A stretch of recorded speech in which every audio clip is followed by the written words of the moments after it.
네, 성도 여러분 안녕하십니까? 안녕하세요.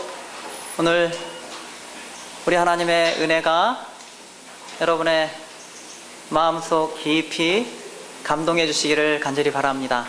아멘. 하나님의 말씀 창세기 3장 15절입니다. 창세기 3장 15절에 있는 말씀입니다. 제가 계속해서 성경절을 많이 최근에 말씀을 여러분에게 드릴 때에 성경을 많이 찾게 하고 있습니다. 성경절이 많이 나오죠?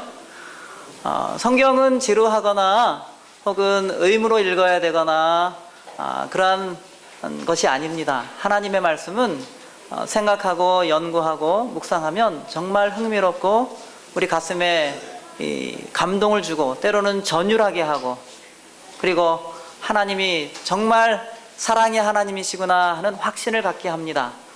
제가 이 말씀을 통해서 우리 성도들의 마음을 좀 자극하기를 원합니다. 성경 말씀에 대한 욕구를 하나님에 대하여 더 알고 싶도록 그렇게 자극하고 싶은 마음이 간절합니다. 창세기 3장 15절에 있는 말씀입니다. 이것은 하나님께서 아담과 하와가 범죄한 다음에 주신 말씀입니다. 내가 너로 여자와 원수가 되게 하고 너의 후손도 여자의 후손과 원수가 되게 하리니 여자의 후손은 내 머리를 상하게 할 것이요 너는 그의 발꿈치를 상하게 할 것이니라 하시고, 내가 너로, 내가라는 말은 내가 누구일까요? 내가라는 말은 하나님께서 말씀하시기를, 하나님께서 직접적으로 그 뱀과, 범죄하게 한 뱀과 그리고 범죄한 여자에게 하시는 말씀입니다. 내가 너로 여자와 원수가, 뱀과 여자 사이에는 원수가 되게 하시겠다고 하셨는데, 원래 말은 뭐냐면 내가 너희 둘 사이에 적개심을 넣어두겠다 그겁니다. 미워하는 마음, 적대하는 마음을 넣어두겠다 그런 뜻이에요. 그러니까 적개심을 넣어두리니 너의 후손도 여자의 후손, 그러니까 뱀도 후손이 있습니다. 그러니까 뱀이 새끼를 낳은 그 후손이 아니고, 말하자면 매우 상징적인 이 언어인데, 마귀의 정신, 마귀의 뜻을 받아들이고 그렇게 악한 일을 일삼고 죄에서부터 벗어나기를 원하지 않는 사람들을 얘기하는 것 같습니다. 너의 후손도 여자의 후손과 원수가 되게 하리니, 여자, 아직 이 하와가 개인 이름이 없었기 때문에 그냥 여자라고 한 것이죠. 여자의 후손. 1차적으로는 하와가 낳는 자식들을 가리키지만, 그러나 상징적으로는 여자의 후손이 누굽니까? 우리가 다 아는 것처럼 예수 그리스도이십니다. 여자의 후손은 여자의 후손과 원수가 되게 할 것인데, 여자의 후손 예수 그리스도는 너의 머리를 상하게 할 것이요. 그러니까 예수 그리스도께서만 악을 정복하시고 죄악을 이기실 수 있습니다. 그래서 우리는 소망을 누구에게 두냐 하면 우리의 죄와 악을 해결해 주실 분 예수 그리스도를 우리의 소망으로 두는 겁니다. 그분이 아니면, 그 길이 아니면 생명을 얻는 다른 방법이 없는 것입니다. 길이 딱 하나예요. 죄와 악을 이기시는 분은 예수 그리스도 한 분이시기 때문에 생명 얻는 길은 그 길이 아니면 갈 수가 없는 겁니다. 그래서 예수님이 길이고 진리이고 생명이라고 하신 것입니다. 너는 그의 발꿈치를 상하게 할 것이니, 그래서 마귀는 그리스도의 발꿈치를 상하게 할 것이다 라고 말씀하셨습니다. 그러니까 하나님께서, 예수 그리스도께서 대단한 위험을 무릅쓰고 위험을 당하시면서 우리의 원수를 갚아주시도록 그렇게 되어 있는 것입니다. 하나님께서는 매우 큰 손해를 당하시면서 그럼에도 불구하고 우리를 살리시기 위하여 그의 몸을 아끼지 아니하신 것입니다. 발꿈치를 어떻게 상하는가 하는 그 발꿈치 상하는 내용이 바로 3장 21절, 바로 그 말씀이 발꿈치가 어떻게 상하는가 하는 것의 구체적인 실례입니다. 21절에 보시면 여호와 하나님이 아담과 그 아내를 위하여 가죽옷을 지어 입히시니라. 지난주에 말씀드린 것처럼, 그래서 하나님으로서는 죽을 수가 없기 때문에 사람을 살리는 유일한 방법은 뭐라고요? 십자가입니다. 십자가 외에는 사람이 살 수 있는 길이 없습니다. 그러니까 하나님 자신이 죽음으로써 우리의 죄의 삭을 갚지 아니하시면 우리에게는 소망이 없어요. 근데 하나님은 죽으시는 분이 아니기 때문에, 하나님으로서는 죽을 수 없기 때문에, 죄의 문제를 그렇게는 해결할 수 없기 때문에 하나님이 사람의 모습으로 오신 거예요. 죽을 수 있는 사람, 죽음이 가능한 존재로 오신 겁니다. 그게 사람으로 오신 이유인 것입니다. 사람으로 오시게 된 배경인 것입니다. 그래서 사람으로 오신 예수 그리스도, 죽임당한 예수 그리스도를 요한계시록 13장 8절에서는 창세로부터 죽임당한 어린 양이라는 표현으로 이 가죽옷으로 지어진 가죽옷의 정체가 무엇인지를 그렇게 밝히고 있는 것입니다. 아담의 모양을 한 예수 그리스도입니다. 아담은 양의 가죽옷을 입고 다녔기 때문에 멀리서 보면 양 같은데 가까이 가면 갈수록 그게 누구예요? 예수 그리스도. 아담. 사람의 모양을 한 양. 그렇죠. 아담과 하와의 이 몸의 사이즈에 꼭 맞는, 꼭 필요한 구속자로서, 구원자로서 그의 모습을 그렇게 표현하신 것입니다.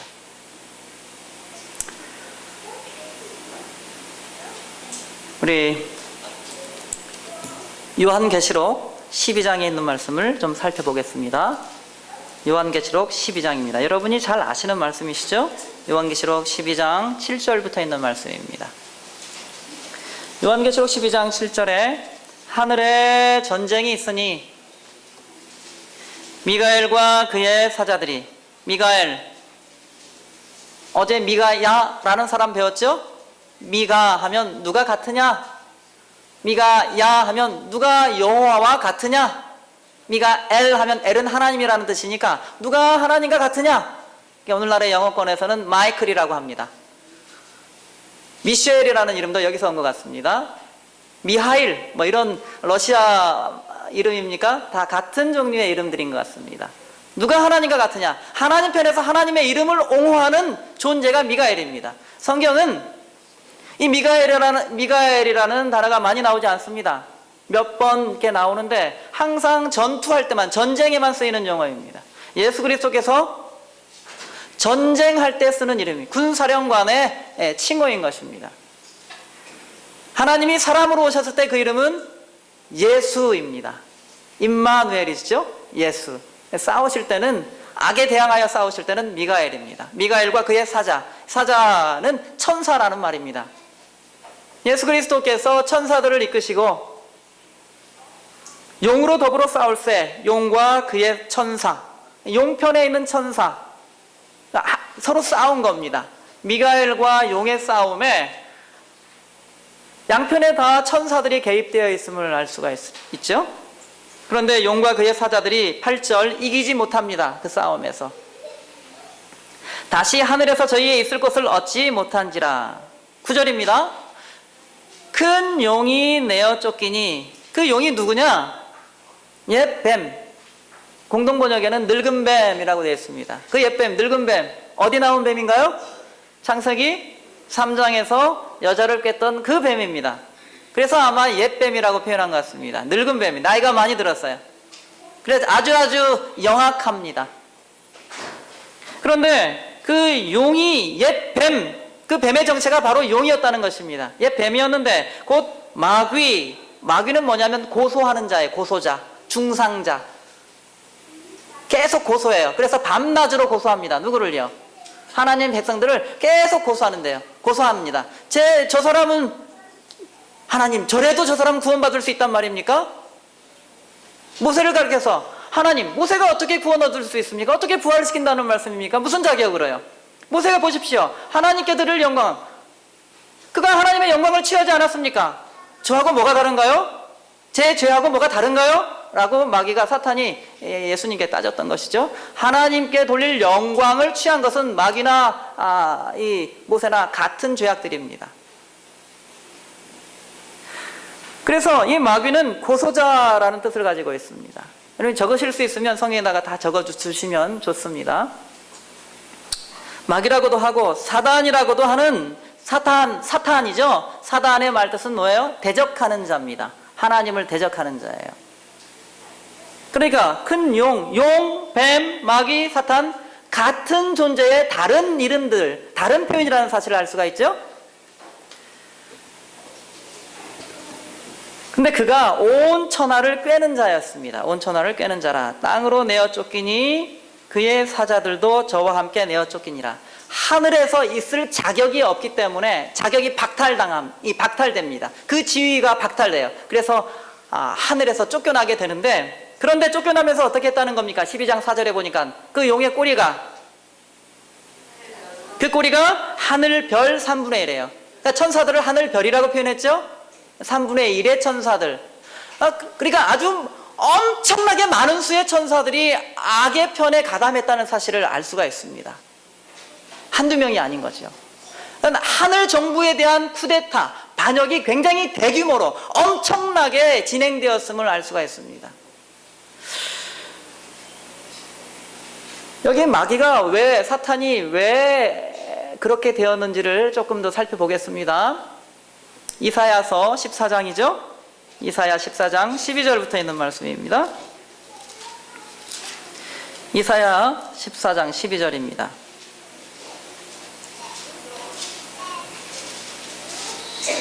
이사야서 14장 12절.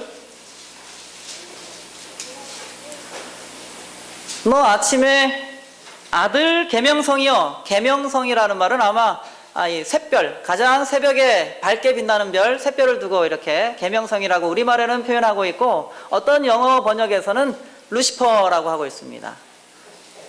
우리가 예언의 신에는 루스벨 하는데, 루시퍼를 루스벨이라는 말로 번역한 겁니다. 루시퍼라는 말은 무슨 뜻이냐면 라틴 말이에요. 룩스라는 말. 이런 전구의 밝기를 이야기할 때 면룩스 이렇게 얘기하기도 하죠. 그래서 빛이라는 뜻이에요. 룩스라는 말과 페로라는 말이 합쳐진 말입니다. 루시퍼가 된 거예요. 페로라는 말은 뭐냐면 소유하다라는 뜻이에요. 빛을 소유한 자라는 뜻입니다. 루시퍼라는 존재가 마귀의 원래 그렇게 밝게 빛을 소유하고 밝게 빛나는 자였어요. 가장 현저한 자였습니다. 그러니까 모든 피조물 중에, 모든 천사 중에 가장 현저한 자, 빛나는 자, 다 빛나는데 그 중에서도 아주 현저하게 빛나는 자가 누구였어요? 루시퍼였습니다. 루스벨이라고 하는 천사 중에 가장 높은 지위의 천사였습니다. 어찌 그리 하늘에서 떨어졌으며 너 열국을 엎은 자여 어찌 그리 땅에 지켰는고. 그러니까 3분의 1에 동조하는 천사들을 데리고 땅에 이렇게 지상으로, 지구로 쫓겨나게 된 것이죠. 13절. 네가 네 마음에 이르기를, 처음에는 그가 마음속에서만 생각한 것 같아요. 마음에 이르기를 마음속에 계획하고 음모하고, 내가 하늘에 올라 하나님의 뭇별, 아까 별이 뭘 상징한다 그랬나요?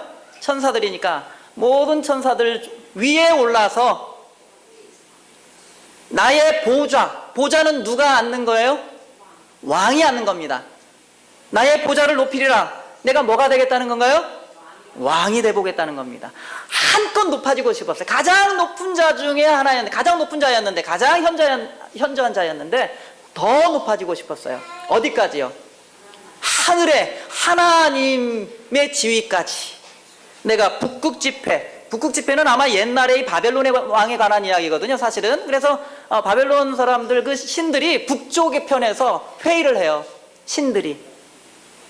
그러니까 그 신들 가운데서도 가장 뛰어난 자가 되고 싶다, 그겁니다. 거기에 좌정하겠다 그랬습니다. 거기에 앉고 싶다는 거예요. 거기에 내 보좌를 베풀고 싶다, 그겁니다. 14절. 가장 높은 구름에 올라 지극히 높은 자와 비기리라. 견주겠다는 것이죠. 이 비기리라라는 말은 뭐냐면, 내가 이 비기리라라는 말은 그렇게 똑같이 되고 싶다, 그런 뜻이에요. 그러니까 닮아지겠다, 그런 뜻입니다. 그러니까 지극히 높으신 자를 닮겠다, 지극히 높으신 자처럼 되겠다, 그런 뜻이에요. 원래 말이 비길이라는 말 뜻이. 그러니까 지극히 높은 자가 되겠다는 거예요, 자기가. 지극히 높은 자는, 가장 높은 자는 둘이 있을 수 없죠. 지극히 높으신 분 한 분을 제끼고 내가 되고 싶다는 거예요. 이 루시퍼가 마음속에 생각한 것이 그 내용입니다. 높아지는 거예요. 그러니까 모든 높아지는 마음은 다른 사람들보다 나를 높이려고 하는 것, 드러내려고 하는 것은 다 어디서부터 온 생각이에요? 그거는 하나님으로부터 온 생각이 아닙니다. 하나님은 어떤 분이신가요? 겸비하신 분이에요. 낮추시는 분이에요. 겸손한 자세. 높아지려고 하는 마음은 어디서부터 왔다고요? 이거는 하늘에서부터 온 정신이 아닙니다.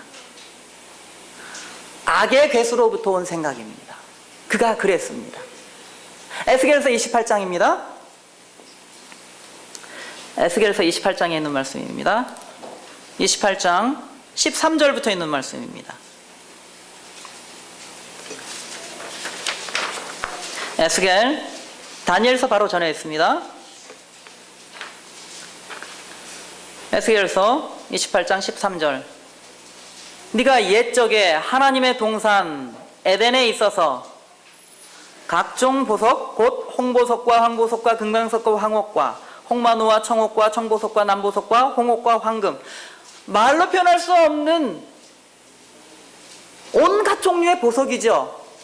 그 보석으로 단장하였으니까 이게 마귀에 대한 이야기죠. 사탄이, 루시퍼가 처음 그 창조됐을 때의 그 천사가, 가장 높은 천사, 정말 그 천사들 중에서도 가장 현저한 천사가 이렇게 단장되었던 겁니다. 아주 귀하게, 아주 눈에 띄게, 아주 아름답게, 아주 능력 있게, 아주 지혜롭게. 네가 지음을 받던 날에 너를 위하여 소고와 비파가 예비되었었도다. 그래서 얼마나 태어날 때 축하를 많이 받았는지 몰라요. 축복받은 자였습니다. 14절, 너는 기름 부음을 받은 덮는 그룹이며, 너는 기름 부음을 받다라는 것은 보통 메시아와 관련된 말이죠. 메시아, 기름 부음을 받은 자예요. 그리스도, 기름 부음을 받은 자입니다. 그리스도라는 말과 메시아라는 말은 같은 말이에요. 메시아는 히브리어고 그리스도는 헬라 말입니다. 그리스 말이란 말이에요. 같은 뜻입니다. 기름 부음을 받은 자예요. 근데 기름 부음을 받은 자라는 말은 또 원뜻이 또 다른 뜻이 있는데, 그게 뭐냐면 멀리까지 펼쳐진 날개라는 뜻이에요. 그 날개가 멀리까지 펼쳐진 겁니다. 그래서 성막에서 보면 법궤의 뚜껑에 뭐가 있어요? 그룹 천사가 있잖아요. 모세 시대의 성막에는 두 천사가, 금으로 만들어진 천사가 법궤 위에 있었고, 솔로몬 성전부터는 그것 플러스 두 천사가 바닥에 나무 위에다가 이제 금으로 입혀진 천사 둘이 세워지게 되는 겁니다. 네 천사예요. 그래서 그룹이 네 천사입니다. 그렇죠? 근데 이 멀리까지 펼쳐진 날개예요. 이 나는 날개. 그래서 어쩌면 우리가 자주 보는 그 법궤 위에 그 두 그룹은 이렇게 날개를 이렇게 펼치고 서로 맞대고 있지 않습니까? 빛을 지닌 자 루시퍼, 그 천사는 원래 하나님의 법궤, 하나님의 보좌 수호천사와도 같으니까 가장 가까이 있어요. 법은 뭘 나타내나요? 하나님의 품성을 드러내는 거예요. 그러니까 하나님의 품성, 하나님의 마음이죠. 가장 가까이 있던 천사입니다. 그래서 그 누구보다도 하나님을 잘 아는 존재가 루시퍼예요. 지금 사탄이 된 그 존재입니다. 그래서 하나님이 어떤 분인지를 이 우주의 끝까지 널리 펼치는 것, 이것이 그 천사의 사명이었어요. 하나님을 잘 드러내는 겁니다. 그게 하나님께 영광이 되는 거예요. 그래서 이사야 43장에서는 하나님께서 사람을 창조하신 이유가 뭐라고요? 하나님의 영광을 위하여 창조된 자라고 사람을 그렇게 표현한 겁니다. 그러니까 우리는 뭘 표현하느냐 하면 하나님의 품성을 드러내는 사람들이에요. 그리스도인은 그리스도처럼 살아가는 사람들입니다. 그렇게 살아야만 예수 그리스도가 표현되어지는 거예요. 위기의 때에 그리스도의 정신이 이렇게 그를 행하게 하면 그게 그리스도가 나타나는 것입니다. 표현되어지는 것입니다. 평안할 때에 예수 그리스도의 정신이 나타내질 때 그때 예수님이 표현되는 거예요. 가난한 사람, 약한 사람에게 그리스도의 정신으로 이렇게 표현할 때에 그때의 그리스도가 나타나는 거예요. 그리스도가 어떤 분인지를 보고 알 수 있도록 되어 있는 것입니다. 자, 그래서 이 천사는 하여간 최고였습니다. 부족함이 없는, 그러니까 하나님을 너무나 잘 알고 있는 존재였습니다. 널리 전해야 되는데 그가 그 일에 실패한 것입니다. 하나님의 품성을 오해하게 하고 왜곡하였습니다. 왜곡하고 오해하게 한 것이죠. 하나님을 잘못 나타내기 시작한 겁니다. 높아지려고 하는 마음이 하나님을 잘못 나타내기 시작한 거예요. 내가 지음을 받던 날로부터 15절입니다. 내 모든 길에 완전하다니, 그렇게 완전했는데 마침내 불의가 드러났도다.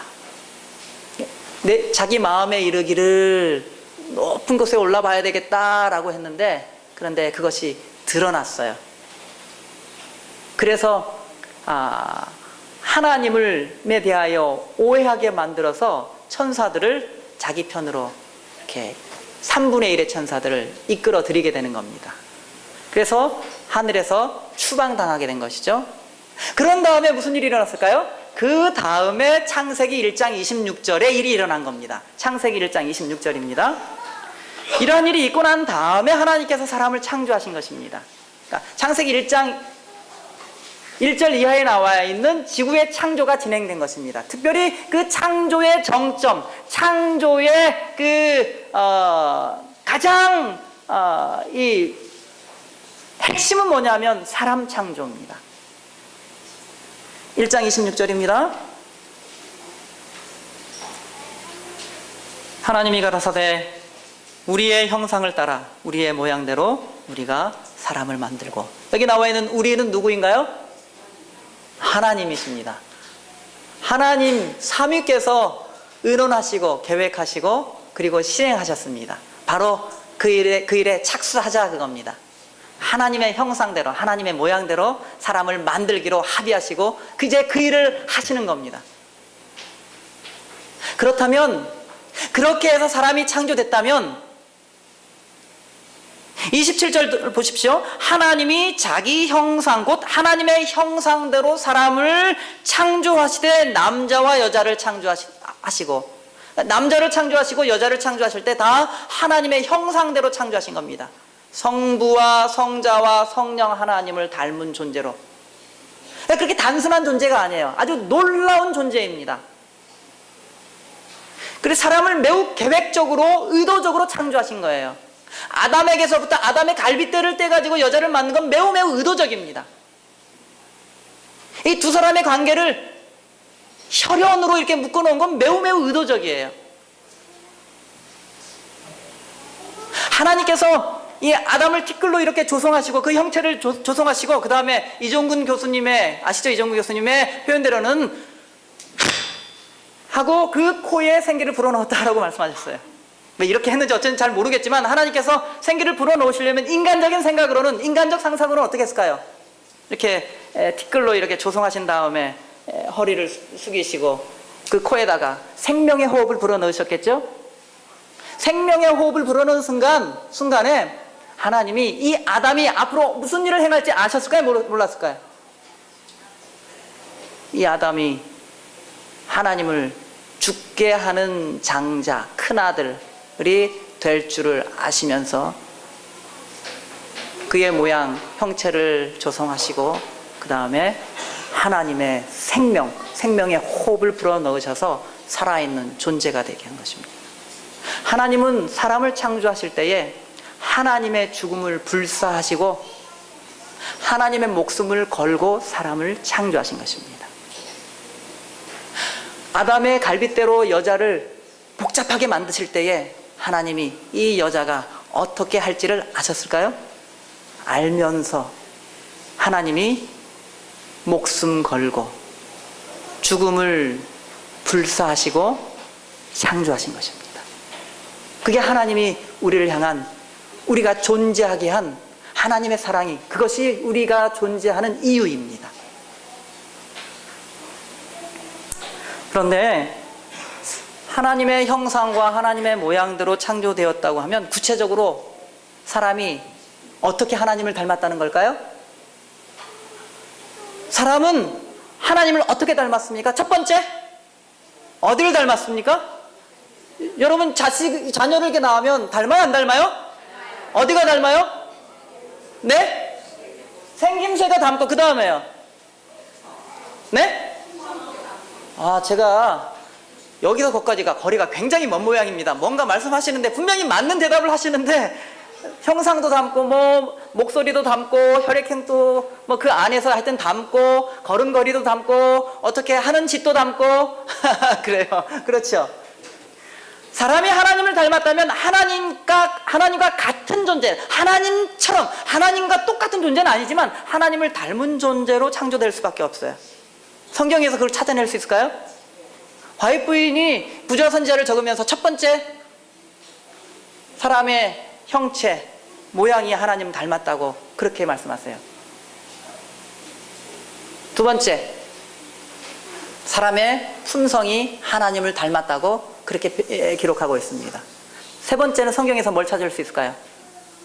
보십시오. 여러 가지를 담게 해놓으셨는데 26절 아까 읽다가 만 부분 있지 않습니까? 뭐라고 되어 있나요? 그로 우리가 사람을 만들면 그 사람이 바다의 고기와 공중의 새와 육축 그리고 가축들이죠. 온 땅과 땅에 기는 모든 것을 다 다스리게 하자. 원래 다스리는 것은 누가 하는 거예요? 예, 하나님이야. 우주를 다스린 건 하나님이 하시고 이 땅을 다스린 우리나라를 방금 전까지 누가 다스렸어요? 예, 그 대통령이 다스렸습니다. 이거는 왕이 하는 거예요. 그렇죠. 하나님이 우주의 왕이신 것처럼 사람을 어떻게 만드신 겁니까? 이 지상에 왕으로 만드신 겁니다. 그러니까 다스리죠. 종으로 태어났으면 어떻게 다스리겠습니까? 왕입니다.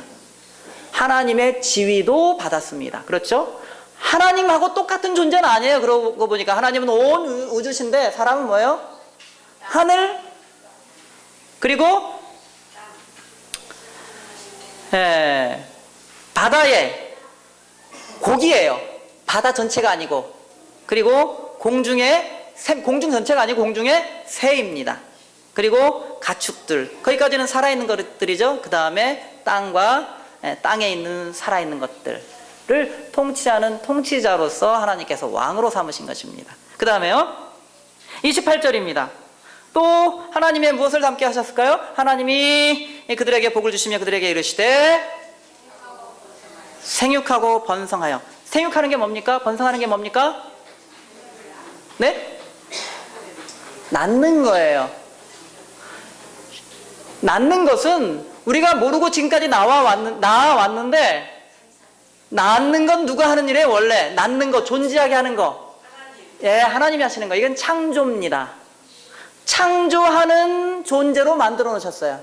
생명을 창조하는 존재입니다. 하나님과 방불한 존재로 만들어 놓으신 것입니다. 생육하고 번성하면 몇 명이나 번성하면 하나님의 말씀이 이루어지는 걸까요? 100명? 1000명? 얼마나 하면? 여기 이렇게 되어 있습니다. 하나님께서는 자기의 영광을 위하여 인간을 창조하셨으니 시험과 시련을 거치고 난다. 테스트한 다음에 하나님의 말씀에 순종하는가 본 다음에 인간 가족은 하늘 가족과 하나가 되게 할 계획이셨다. 만약 인간들이 그분의 모든 말씀에 기꺼이 순종한다면 그들로 하늘을 다시 채울 것이다. 하늘에 빈자리가 있어요. 얼마만큼 비었나요? 3분의 1의 천사들이 비었어요. 그 숫자를 김명호 목사님께서는 충만수라 그렇게 표현하시대요. 하늘에 충만하게 한 비어진 3분의 1의 천사들을 대신할 자로 사람을 창조하신 것입니다. 그러니까 우리가 하늘로 가면 3분의 1의 천사들의 빈자리를 채우게 되는데 거기에 영원히 사는 건 아니에요. 1000년 후에 어떻게 되니까 이 땅에 회복되면서 이 땅에 살게 되는 거니까 그냥 뭐 이렇게 하나님 보좌 있는 그 하늘에 그게 하늘나라는 하나님의 나라니까 이 땅이 하늘나라인가요? 아닌가요? 회복된 이 땅은 하늘나라예요. 하늘에 있는 나라만 하늘나라가 아닙니다. 자, 그런 다음에요. 보십시오. 또 한 가지가 있습니다. 창세기 2장 19절입니다. 창세기 2장 19절. 여호와 하나님이 흙으로 각종 들짐승과 공중의 각종 새를 지으시고 아담이 어떻게 이름을 짓나 보시려고 그것들을 그에게로 이끌어 이르시니 아담이 각 생물을 일컫는 바가 곧 그 이름이라. 공중의 새가 몇 종류나 될까요? 짐승은 몇 종류나 될까요? 이름을 져줬죠? 한 쌍씩 한 쌍씩 다. 너는 사자? 사자 닮았네. 사자? 와, 하마 같구나. 하마? 말하자면 그렇게 지는 겁니다. 원래 무슨 말인지 잘 모르겠지만 어쨌든 이름을 다 줬어요. 그 다음에 잊어버렸죠. 너무 많으니까. 그럴 수가 없어요. 다 기억하고 있을 수밖에 없습니다. 대단히 지혜롭고 대단히 지식이 많은 존재로 창조하셨음을 알 수가 있습니다. 매우 지성적인 존재로 창조하셨어요. 하나님과 같은 그러한 지혜를 사람에게 주셔서 계속해서 배우게 하시고 그 지혜가 뛰어나게 하시고 개발되도록 그렇게 만드신 것입니다. 전지하신 하나님처럼 그러한 존재로 만들어 놓으신 거예요. 그 다음에요. 2장 16절 17절 보시면 뭐라고 되어 있나요? 여호와 하나님이 그 사람에게 명하여 가라사대 동산 각종 나무의 실과는 네가 임의로 먹되 선악을 알게 하는 나무의 실과는 먹지 말라. 네가 먹는 날에는 정녕 죽으리라. 안 먹으면요? 몇 년이요? 영원히. 그러니까 영원하신 하나님께서 사람에게 뭘 주셨어요? 영원을 주셨습니다. 조건적으로. 제가 찾아본 바로는 이만큼 하나님을 닮았어요. 많이 닮았습니까? 정말 하나님을 잘 닮았어요. 그 품성과 그 생김 그리고 그 능력, 지위 모든 것에서 하나님을 닮았기 때문에 작은 하나님과 같은 존재이기 때문에 마귀가 타락한 다음에 떨어진 다음에 지구에 이렇게 와서 딱 보니까 누굴 봤을까요? 아담을 딱 봤는데 이거는 누구예요? 하나님. 하나님과 같은 존재로 창조하신 겁니다. 누구를요? 원래 아담은 너무 멀고요. 원래 인류를, 사람들을, 우리를 창조하실 때 하나님께서 창조하신 원판은 뭐냐면 하나님과 같은 존재입니다. 하나님 아주 구체적으로 닮은 존재입니다. 하나님을 쏙 빼닮은 존재예요. 그러니까 하나님 같은 존재가 떡하고 버티고 있으니까 마귀가 기분이 좋았을까요? 나빴을까요? 대단히 불쾌했죠. 방금 하늘나라에서 싸우고 왔잖아요. 그 마음속에 숨겨진 바가 있었는데 하나님을 향한 적개심이 있었는데 이 지상에 내려와 보니까 하나님 같은 존재가 있는 겁니다. 너무너무 미웠겠죠? 그래서 이 부부를 보니까 자기가 원래 가지고 있던 그 행복, 앞으로 자기가 누려야 할 그 복지들을 다 누가 누리고 있는 거예요? 아담과 하와 부부가 누리고 있는 겁니다. 너무나 질투가 났어요. 내가 누려야 할 것인데. 그래서 이 사람을 어떻게 하기로? 죽이기로 마음 먹은 겁니다. 그러니까 뱀으로 가장하고 나타났어요. 그래서 아주 절묘하게 하나님의 말씀을 왜곡하여서 이거 다 먹으면 다 먹지 말라 그랬다며? 라고 하와에게, 이 여자에게 그렇게 유혹하고 말을 건네는 겁니다. 하와는 처음에는 매우 정확하게 들은 대로 소상하게 하나님의 말씀을 있는 그대로 전했죠. 그런데 창세기 3장 5절에 있는 말씀처럼 뱀이 너희가 결코 죽지 아니하리라. 안 죽는다. 괜찮다. 너희가 그것을 먹는 날에는 너희 눈이 밝아 누구처럼 돼요? 하나님과 같이 되어 선악을 알 줄을 하나님이 아심이니라. 하나님과 같이 되어라는 말이 왜 이렇게 솔깃했을까요? 이미 아담과 하와는 누구처럼 됐습니까? 사실은 하나님과 같은 존재였어요. 그런데 하나님과 같이 되어 하나님과 같이 될 수 있다라는 말에 그거에 넘어가는, 왜 그랬을까요? 그래서 선악을 알 줄을 하나님이 아시니까 하나님이 뭐가 캥기는 게 있으니까 하나님을 이렇게 자꾸 그릇 나타내는 거예요. 하나님이 어떤 분인지 아담과 하와가 잘 알고 있었는데 그런 분 아니라는 겁니다. 여러분, 요한계시록 12장 아까 우리 7절 이하에 봤는데 거기서 하늘에서 막 전쟁이 있었는데 뭐 때문에 싸운지 아십니까? 뭐 때문에 싸우느냐 하면 그걸 알려면 13장을 읽어보시면 돼요. 요한계시록 13장. 요한계시록 13장은 미가엘과 용 사이의 싸움이 뭐 때문에 벌어지는지 거기 소상하게 적고 있습니다. 뭐냐면 율법입니다. 요한계시록 13장은 다 율법에 관한 내용입니다. 선악간의 싸움의 이슈가 율법, 계명에 관한 내용이라는 사실을 알 수가 있습니다. 그래서 계명이 중요한 거예요. 그런데 여자가 뱀의 이야기를 들어보니까 그 이야기가 너무 그럴듯했어요. 야심을 갖게 됐던 것 같아요. 이거 먹으면 누구처럼 된다고 하니까 하나님이 숨겨둔 또 다른 하나님이 되는 그러한 능력을 소유하고 싶었습니다. 그러니까 하나님같이 되고 싶다는 생각은 원래 누가 품었던 생각이에요? 마귀가 품었던 생각입니다. 마귀가 품었던 생각을 갖게 되었어요. 다시 말하면 그래서 그 이야기를 듣고 설득당했죠. 그 이야기에 귀를 기울이게 되었죠. 그 이야기에 관심을 가지게 되었습니다. 그 이야기를 받아들였습니다. 그 이야기를 믿게 되었어요. 그 이야기를 듣고 믿음으로 순종했습니다. 누구에게요? 하나님께가 아니에요. 마귀에게입니다. 그래서 죄가 일어난 겁니다. 행하는 데는 반드시 뭐가 필요해요? 믿음이 필요한 겁니다. 믿음으로 구원받지만 믿음 괄호 열고 행함, 순종이 있어요. 성경에서 순종, 행함 얘기할 때 괄호 열고 항상 믿음입니다. 믿음과 행함, 믿음과 순종은 그게 따로 떼어놓고 생각하면 매우 성경이 이상하게 변화됩니다. 믿음 괄호 열고 뭐라고요? 순종이에요. 믿음 괄호 열고 행함입니다. 행함이 올바르게 되려면 괄호 열고 뭐가 있어야 된다고요? 믿음이 있어야 돼요. 하와는 마귀의 이야기를 듣고 믿음으로 받아들이고 하나님 반대편에 서기 시작한 것이죠.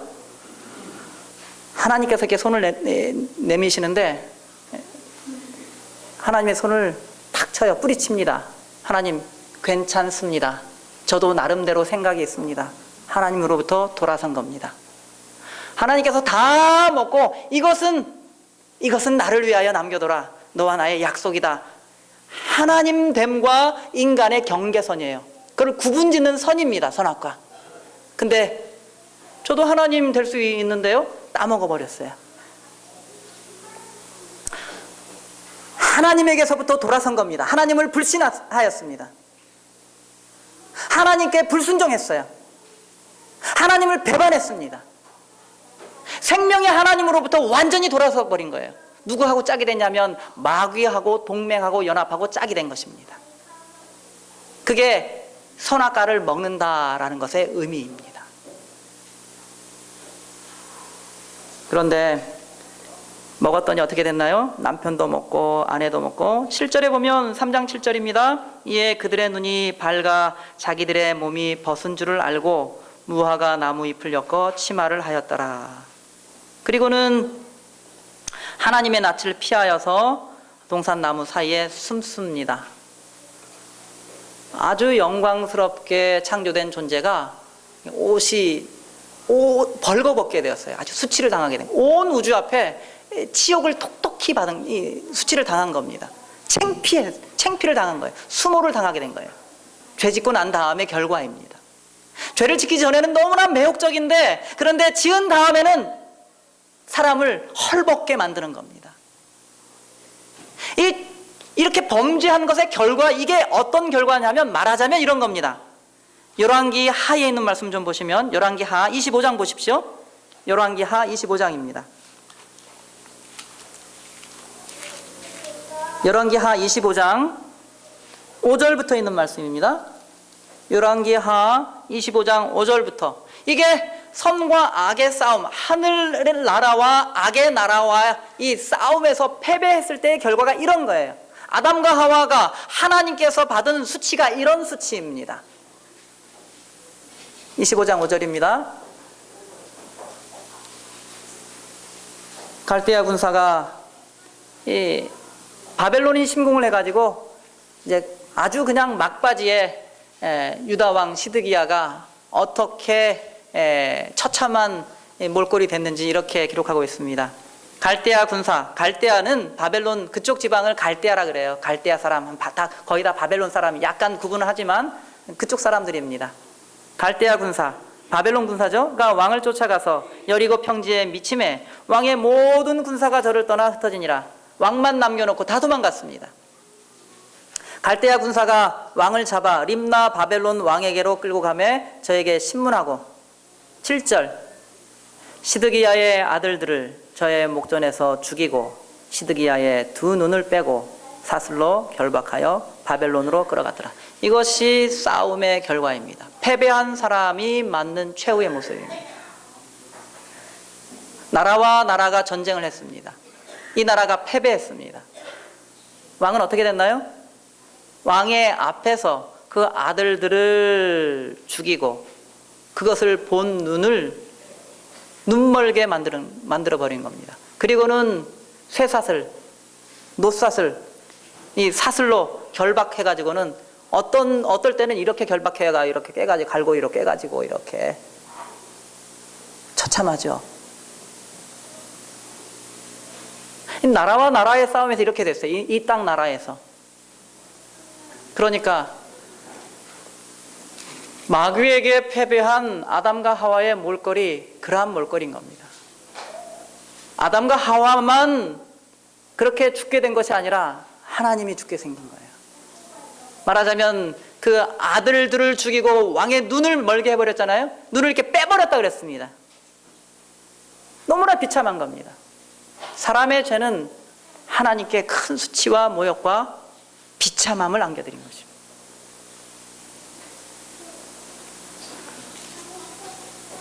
그런데 그럼에도 불구하고 하나님께서 어떻게 말씀하시느냐 하면 마지막으로 창세기 2장 17절에 있는 말씀 16절 17절 다시 한번 말씀을 보고 마치도록 하겠습니다. 하나님께서 사람에게 법을 주십니다. 명하여 가라사대라는 말은 율법, 계명 줬다는 말씀입니다. 사람에게. 사람은 법이 있어야 살거든요. 그 법은 뭐냐면 하나님의 법을 한 단어로 얘기하면 이게 하나님의 품성을 드러내 하나님이 어떤 분인지를 나타내는 거예요. 사랑입니다. 거기에 공의가 들어있고 거기에 자비가 들어있고 그렇죠. 십계명 하나님 사랑 이웃 사랑 사랑입니다. 그러니까 하나님께서 아담을 사랑하셔서 생명을 주셨고 사랑의 법을 주신 거예요. 하나님이 어떤 분인지를 알려주셨습니다. 난 이러한 존재야 라고 하나님께서 알려주신 거예요. 가라사대 동산 각종 나무의 실과는 내가 의미로 먹되 너를 위하여 있는 모든 것을 다 너의 유익을 위하여 먹을 수 있어. 네가 행복하기 위하여 먹을 수 있어. 너 이거 먹고 기쁠 거야. 너 이거 먹으면 즐거운 거야. 네가 영원히 사는 생명을 유지하는데 도움이 될 거야. 이렇게 하면 네가 행복해지는 거야. 인간 아담이 행복해지는 법이에요. 그걸 임의로 먹되 자유로 먹고 네가 마음껏 먹고 그런데 선악을 알게 하는 나무의 실과는 먹지 마. 네가 나를 인정하는 표야. 네가 하나님으로서 나를 인정하는 표니까 우리가 약속하는 거야. 그래서 약속의 표입니다. 먹지 않는 것이. 믿음으로 안 먹는 거예요. 그렇죠? 믿음이 필요한 겁니다. 네가 먹는 날에는 정령 죽으리라 했습니다. 하나님을 인정하지 않을 때, 하나님으로부터 돌아설 때, 하나님께 저항하고 대적할 때, 악과 동맹하고 연합할 때, 그때에 하나님과의 약속이 깨어지는 겁니다. 그런데 하나님께서는 사람을 어떻게 이 사람과 관계를 맺으셨냐 하면 십자가에서 보는 것처럼 창세기 1장 27절에 있는 말씀처럼 하나님의 피로 하나님의 이 생명으로 사람하고 이렇게 하나님과 사람을 그렇게 얽어매셨어요. 떨어질래야 떨어질 수 없는 존재로 생명을 함께 나누는 사이로 그렇게 만들어 놓으신 겁니다. 그걸 엄마 아빠를 보면서 우리가 본다고 했지 않습니까? 깨닫는다고 했잖아요. 네가 먹는 날에는 정령 죽으리라. 먹었어요. 그런데 누가 죽었습니까? 3장 21절 보니까 예수 그리스도 하나님께서 죽으신 겁니다. 그러니까 이 말씀을 가만히 보니까 네가 정령 죽으리라가 아니에요. 내가 죽는다 합니다. 네가 괴로우면 내가 괴로워. 네가 행복하게 살지 못하면 내가 행복하지 못해. 네가 죽게 되면 나도 죽는 거야 라고 말씀하신 겁니다. 우리 하나님께서 하나님의 그 사랑을 우리에게 알게 하시려고 이렇게 성경 도처에다가 하나님의 여기 사랑 우리에 대한 관심 너희들이 행복했으면 좋겠다 이걸 여기 말씀에다가 적어 놓으신 겁니다. 하나님의 말씀, 거룩한 말씀, 사랑의 말씀을 귀히 여기시겠습니까? 하나님의 말씀을 우리의 인생의 표준으로 삼으시겠습니까? 말씀을 통하여 우리 하나님 사랑, 하나님에 대한 존재 더 깊이 깨달으시고 그리고 감사하게 되시는 우리 성남중앙교회 모든 성도들이 다 되시기를 간절히 바라면서 말씀을 마치겠습니다.